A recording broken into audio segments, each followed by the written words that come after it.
Hello grey മീഡിയസിലേക്ക് സ്വാഗതം. ദൃശ്യം 3 ഇതാ OTTയിലേക്ക് എത്തുകയാണ്. ജൂൺ 18 ആമസോൺ പ്രൈമിലൂടെ നിങ്ങൾക്ക് ഈ ഒരു ചിത്രം OTTയിൽ കാണാം എന്നുള്ളത് തന്നെയാണ് ഒഫീഷ്യലായി പുറത്തു വന്നിരിക്കുന്ന റിപ്പോർട്ടുകളാണിത്. എന്താണെങ്കിലും ഒരു കാര്യം ഉറപ്പിക്കുകയാണ്, മലയാളത്തിലെ സർവ്വ റെക്കോർഡുകളും തകർത്തെറിഞ്ഞുകൊണ്ട് ഈ വർഷത്തെ ഏറ്റവും വലിയ വിജയമായി മാറിയ ജോർജ് കുട്ടിയുടെ മൂന്നാം വരവ് ഇതാ OTTയിൽ നിങ്ങളെ തേടിയെത്തുകയാണ്. സിനിമ കാണാൻ തിയേറ്ററിൽ പോകാൻ മനസ്സില്ലാത്തവർക്ക് ഇതാ OTTയിലൂടെ കാണാം.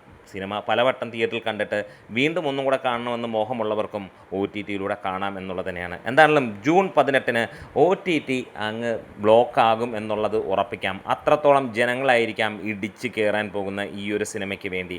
ദൃശ്യം 3 അങ്ങനെ ഗംഭീര റണ്ണിങ്ങിൽ നിൽക്കുമ്പോൾ നേരെ 25-30 ദിനം കഴിയുമ്പോഴത്തേക്ക് സിനിമ നേരെ OTTയിലേക്ക് എത്തുകയാണ്. എന്താണെങ്കിലും ഒരു കാര്യം നോക്കുന്നു. നമ്മൾ മറ്റൊരു കാര്യവും കൂടെ ഇപ്പോൾ അതായത് ഇങ്ങനെ വന്നിരിക്കുകയാണ്. സിനിമ ഇതിനോടകം തന്നെ റെക്കോർഡിന് മുകളിൽ റെക്കോർഡ് തൂക്കി തന്നെയാണ് സിനിമ പോയിക്കൊണ്ടിരിക്കുന്നത്. കേരള ബോക്സ് ഓഫീസിൽ നിന്ന് 90 കോടി കടക്കുന്നു. വേൾഡ് വൈഡ് ബോക്സ് ഓഫീസിൽ നിന്ന് 236 കോടി കടക്കുന്നു. ഇന്ന് സിനിമയ്ക്ക് ഏകദേശം 1 കോടിക്കടുത്ത് കളക്ഷൻ വരുന്നു. 25-ാം ദിനം അങ്ങനെ ഇന്നലെ 65 ലക്ഷം രൂപയ്ക്ക് മുകളിൽ കളക്ഷൻ നേടിയ ചിത്രം വീണ്ടും OTTയിലേക്ക് എത്തുമ്പോൾ ഒരു കാര്യം ഉറപ്പിക്കാം, ലോകമെമ്പാടുമുള്ള ജനങ്ങൾ ഈ ഒരു സിനിമയ്ക്ക് വേണ്ടി കാത്തിരിക്കുകയാണ്.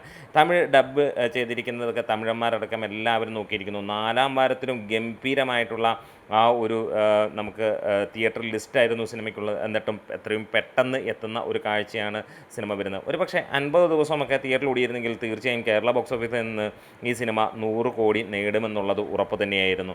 എന്തായാലും കൂടെ വന്ന അല്ലെങ്കിൽ ഒപ്പം ഓടിയ സിനിമകളെല്ലാം തന്നെ വെല്ലുവിളിച്ചുകൊണ്ട് ഈ സിനിമ നമ്പർ 1 ആയി മാറിയിരിക്കുന്നു. വാഴയുടെ ഇതുവരെയുള്ള ഓവറോൾ കളക്ഷനും ഈ സിനിമ കടന്നിരിക്കുന്നു. എന്താണേലും 3 ഭാഷകളിലാണ് ഇപ്പോൾ പുറത്ത് വരുന്നതെന്നുള്ളതാണ് റിപ്പോർട്ടുകൾ വന്നിരിക്കുന്നത്. മലയാളം, തമിഴ്, തെലുങ്ക് വെർഷനാണ് OTTയിലേക്ക് വരാൻ പോകുന്നത് എന്നുള്ള വിവരങ്ങളാണ് ഇപ്പോൾ ലഭിച്ചുകൊണ്ടിരിക്കുന്നത്. എന്താണേലും അപ്പോൾ ജോർജ് കുട്ടിയെയും ഫാമിലിയെയും വീട്ടിലേക്ക് എതിരേൽക്കാൻ താല്പര്യമുള്ളവർ ഒന്ന് കമൻസിലൂടെ വരാം.